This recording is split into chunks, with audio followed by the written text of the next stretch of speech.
Assalamualaikum warahmatullahi wabarakatuh. Alhamdulillah wassalatu wassalamu ala Rasulillah. Rabbi syrah li sadri wa yassir li amri wahlul 'uqdatam min lisani yafqahu qawli, amma ba'd.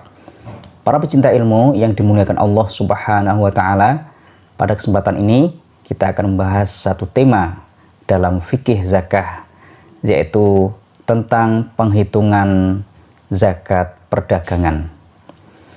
Zakat perdagangan atau urudut tijarah didefinisikan oleh para ulama yaitu semua barang yang diniatkan untuk diperdagangkan untuk mendapatkan keuntungan.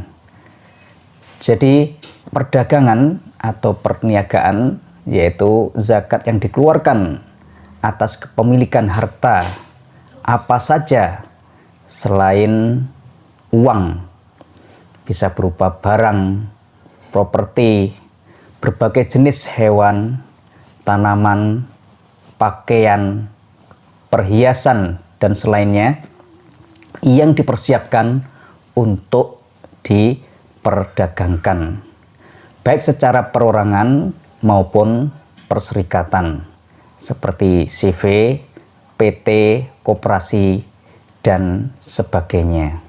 Dalil disyariatkannya zakat perdagangan, para ulama menjelaskan diantaranya adalah dari Al-Quranul Karim. Allah Subhanahu wa ta'ala berfirman, A'udzubillahi minasyaitonir rajim. Bismillahirrahmanirrahim. Ya ayyuhalladzina amanu anfiqu min thayyibati ma kasabtum wa mimma akhrajna lakum minal ard. Hai orang-orang yang beriman, nafkahkanlah di jalan Allah sebagian dari hasil usahamu yang baik-baik dan sebagian dari apa yang kami keluarkan dari bumi untukmu. Surat Al-Baqarah ayat 267.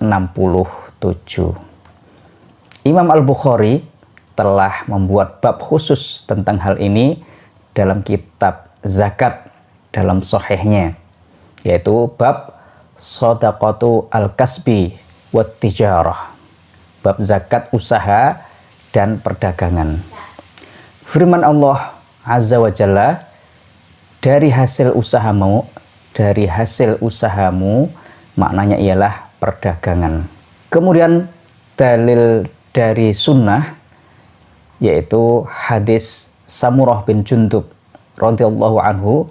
Ia berkata, dahulu Rasulullah Shallallahu alaihi wasallam memerintahkan kami untuk mengeluarkan zakat dari apa yang kami persiapkan untuk diperjualbelikan. Dan hadis Abu Dzar radhiyallahu anhu secara marfu', fil ibili shadaqatuha wa fil ghanami shadaqatuha wa fil bazzi shadaqatuhu. Pada unta ada zakatnya, dan pada kambing ada zakatnya, dan pada pakaian ada zakatnya. Kata albas artinya pakaian, termasuk di dalamnya kain, permadani, bejana, dan selainnya. Benda-benda ini jika dipergunakan untuk kepentingan pribadi, maka tidak ada zakatnya tanpa ada perbedaan pendapat antar ulama. Dari sini maka jelaslah bagi kita bahwa yang dimaksud ialah jika benda-benda tersebut dijadikan objek bisnis. Hanya saja kedua hadis tersebut dhaif atau lemah, tetapi masih bisa berdalil tentang wajibnya zakat barang perdagangan dengan memasukkannya ke dalam keumuman sabda Nabi Shallallahu alaihi wasallam kepada Muadz bin Jabal radhiyallahu anhu, fa'alimhum annallaha iftarada alaihim shadaqatan tu'khadhu min aghniyaihim faturaddu fi fuqaraihim. Beritahukan kepada mereka bahwa Allah mewajibkan atas mereka zakat yang diambil dari harta-harta orang kaya di antara mereka dan diberikan kepada orang-orang fakir mereka. Para ulama juga berdalil dengan hadis Abu Hurairah radhiyallahu anhu tentang penolakan Khalid bin Walid radhiyallahu anhu membayar zakat, dan orang-orang yakni para sahabat mengadukannya kepada Rasulullah Shallallahu Alaihi Wasallam. Maka Rasulullah Shallallahu Alaihi Wasallam bersabda, wa amma Khalid fa innakum tadhlimuna Khalidan qad ihtabasa adra'ahu wa atadahu fi sabilillah. Adapun Khalid, sesungguhnya kalian telah menzalimi Khalid. Dia menahan pakaian perangnya dan mempersiapkannya untuk perang fi sabilillah. Seolah-olah mereka menyangka bahwa barang-barang itu dipersiapkan untuk perdagangan, sehingga mereka bersikukuh untuk mengambil zakat dari hasil penjualannya. Lalu Nabi SAW memberitahukan kepada mereka bahwa tidak ada zakat pada harta yang ditahannya itu. Para pecinta ilmu yang dimuliakan Allah Subhanahu wa taala, kemudian dasar dalil zakat perdagangan dari asar para sahabat diriwayatkan dari Ibnu Abidin Al-Qari rahimahullah. Ia berkata, dahulu aku bekerja di Baitul Mal pada masa pemerintahan Umar bin Khattab radhiyallahu anhu. Tatkala dia mengeluarkan pemberiannya, dia mengumpulkan harta-harta para pedagang dan menghitungnya, baik yang hadir maupun tidak hadir. Kemudian mengambil zakat dari pemilik harta yang hadir dan tidak hadir. Diriwayatkan oleh Ibnu Umar radhiyallahu anhu, ia berkata, tidak ada zakat pada barang-barang kecuali jika dipersiapkan untuk diperdagangkan. Diriwayatkan dari Ibnu Abbas radhiyallahu anhu, ia berkata, tidak mengapa menahan barang hingga dijual dan zakat wajib padanya.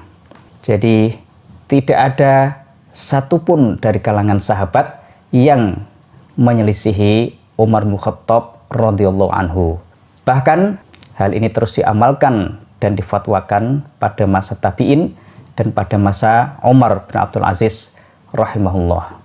Demikian pula para ulama fikih di masa tabi'in dan orang-orang yang datang sesudah mereka telah bersepakat tentang wajibnya zakat pada barang-barang perdagangan. Para pecinta ilmu yang dimuliakan Allah Subhanahu wa taala, kemudian nisab barang komoditi. Nisabnya yaitu senilai 85 gram emas, dan kadar yang wajib dikeluarkan adalah 2,5%. Para pecinta ilmu yang dimuliakan Allah Subhanahu wa taala, adapun syarat-syarat ketentuan zakat barang perdagangan, para ulama menyebutkan bahwa barang-barang yang jadi objek bisnis tidak termasuk barang yang asalnya wajib dizakati, seperti binatang ternak, emas, perak, dan sejenisnya. Karena menurut ijma para ulama, dua macam kewajiban zakat tidak bisa berkumpul pada satu barang. Tetapi menurut pendapat yang rajih, wajib mengeluarkan zakat barang-barang perdagangan itu. Maka barang siapa yang memperdagangkan benda-benda tersebut yang mencapai nisab, maka ia harus mengeluarkan zakat perdagangan. Kemudian syarat yang kedua adalah bahwa zakat perdagangan itu sudah mencapai nisab atau senilai 85 gram emas murni. Kemudian barang-barang tersebut telah berputar selama 1 tahun Hijriyah. Kemudian kewajiban zakat ini dikenakan pada perdagangan maupun perseroan. Pada badan usaha yang berbentuk serikat atau kerjasama, Maka jika semua anggota serikat tersebut beragama Islam, zakat dikeluarkan lebih dulu sebelum dibagikan kepada pihak-pihak yang berserikat. Tetapi jika anggota serikat terdapat orang non-muslim, maka zakat hanya dikenakan dari anggota serikat yang muslim apabila jumlahnya sudah mencapai nisab. Kemudian, kapan dihitung nisab pada harta perdagangan? Para ulama dalam hal ini ada perbedaan pendapat. Pendapat yang pertama mengatakan nisab dihitung pada akhir haul. Ini pendapat Imam Malik dan Imam Syafi'i. Jadi tanpa memperhatikan sebelumnya. Kemudian pendapat kedua, nisab dihitung sepanjang haul 1 tahun Hijriyah. Dengan pertimbangan sekiranya harta kurang dari nisab sesaat saja, maka terputus haul itu. Ini mazhab mayoritas ulama. Kemudian pendapat ketiga, nisab dihitung pada awal haul dan di akhirnya, bukan di tengahnya. Ini pendapat mazhab Abu Hanifah. Para pecinta ilmu yang dimuliakan Allah Subhanahu wa Ta'ala, jadi cara penghitungan zakat komoditi atau urud tijarah, pada zakat barang komoditi yang dihitung adalah barang-barang yang diputar dalam berdagang. Sedang barang-barang pendukung yang tidak diperdagangkan seperti bangunan, peralatan kantor, seperti komputer, meja, kursi, dan lain-lain, tidak dihitung sebagai objek zakat. Kemudian penghitungan zakat barang komoditi dilakukan setelah mencapai masa 1 tahun atau haul, tanpa memperhitungkan fluktuasi yang terjadi sepanjang tahun, dari awal tahun sampai penghitungan zakat. Ini mengambil pendapat mazhab Maliki dan Syafi'i tadi. Kemudian sebelum menghitung harta ini sebagai objek wajib zakat, dikeluarkan dulu harta untuk melunasi hutang yang harus dibayar saat itu. Kemudian pedagang menghitung barang komoditi dan menilainya pada akhir setiap tahun sesuai dengan harga saat dikeluarkan zakat, bukan harga saat membeli.